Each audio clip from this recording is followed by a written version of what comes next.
Ray Anderson, who founded Interface about 20 years ago, set the business to achieve what no other business had done, which was be truly sustainable as an organisation.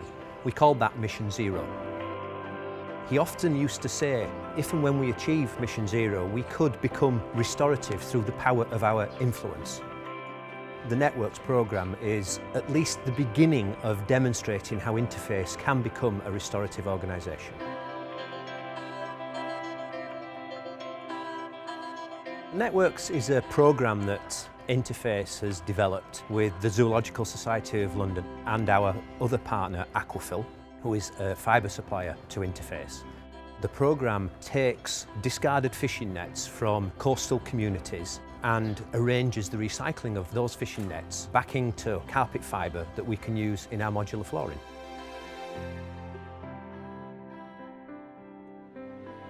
What we're doing with Networks is creating a new and innovative and practical example of an inclusive business model. Groups from the communities go out into the environment, collect nets off the beaches or from the sea, and they get nets from fishers at the end of life, so preventing them from getting into the environment in the first place.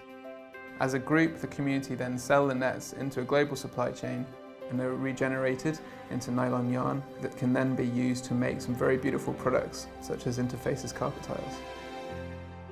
Sa ako nang gitug-anan ako ang mga anak, parte sa network nga mahimong carpet. Dasi kay ko mga anak ato nga ing ato baday ang net nga basura unta, pero pagbalik na sa nahuman sa net nga trabaho na ay pinakanindot yun nga mahimong carpet. There is some value that gets back down to the local communities. It's not going to replace fishing or seaweed farming or some of the other main activities that they do, but it does provide an additional source of income, which is really important in a place where people often struggle to feed their families 3 times a day. I always believe that you can do business at the same time contributing for very serious objectives like cleaning the oceans of marine debris. So it's not a charity. This is an enterprise, a social enterprise.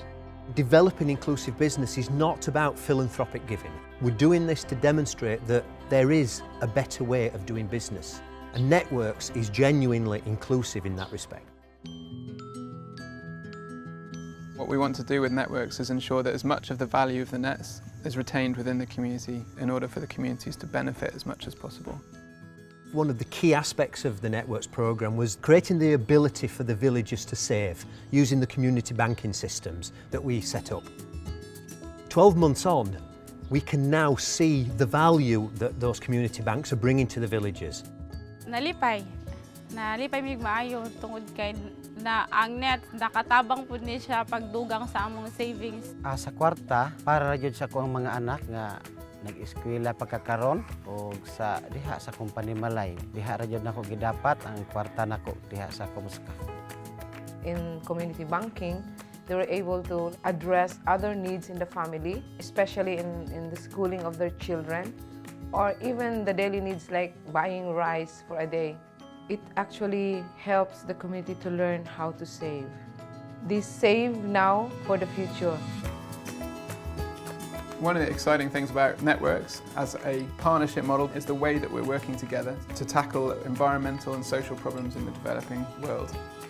Networks require the special skills and adaptability of each one of our partners, with ZSL's conservation expertise and their relationships in the field.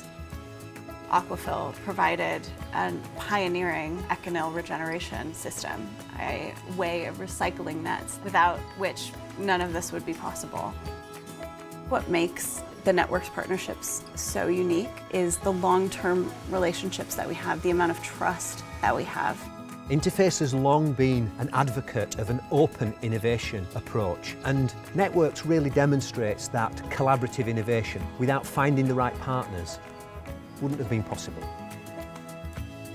If I look at the Networks initiative, I find it very exciting because, of course, this is a big part of the work that I do, the perspective that I bring. So the combination of things here with Networks, in terms of the additional livelihood generation, the additional income, along with the banking and the ability now to create a savings plan and to have access to credit, does have the potential to be transformational.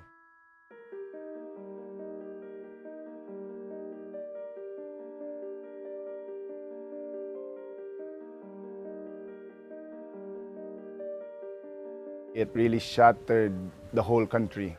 Houses were destroyed, villages were just erased. Nakatuog ko, na-shock na lang ko, nganing kurog ako mga anak, nanghilak, nigakos na ako. Naunsa ni kay, naratol may kay kung mapato ni hunong sulsa na may tabo na mo. Din kasagaran sa mga bahay nga damage.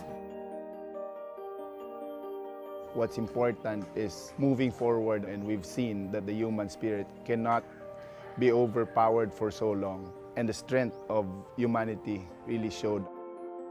Even with a very devastated situation, people were not hopeless. We believe in, we call it bayanihan. It's how we volunteered ourselves if one member in the community needed our help. The resilience of the people in the Philippines has been amazing. The infrastructure that we designed for taking fishing nets out of the villages, they reversed so that they could use to bring aid into the villages. Much of that aid was distributed through the community banks, and people were able to get access to relief faster than they would otherwise have been able to.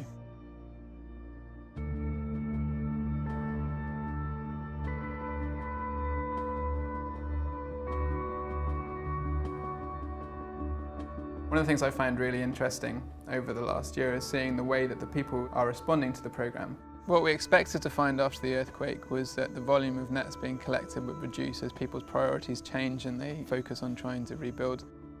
But what we actually found was that in some communities, net collection actually appeared to increase. And so some people were turning to nets as a way of supplementing their livelihoods during that period. Which says a lot about the resilience of the model. Now that the programme has been proven in the Philippines, we've invested in ZSL to create a team to expand the networks programme further. The issue of nets littering on coastlines is not very local to Danahon Bank. Where we are now is that we are ripe for expanding networks. Ang gilauman namon ma'am nga gilauman man ba nga mudako ba man ba nga dili pa sa silugdanan hangtod man ba nga magpadayon gid man ba. What's so important about initiatives like networks is the experience that you gain. It's a win environmentally, it's a win socially, it's generating livelihoods for the poor, and then there are also multiple sources of income. So it's a win-win-win-win proposition, and to me that's the gold standard. It's a huge achievement to have got to where we have got to, and to be able to sit here today and look around at all the huge quantity of nets that are here and realise the amount of work that's actually gone into that. I think it's been a huge success. We hope that the Networks program will serve as a source of inspiration to companies around the world because, as Ray Anderson said, there has to be a better way.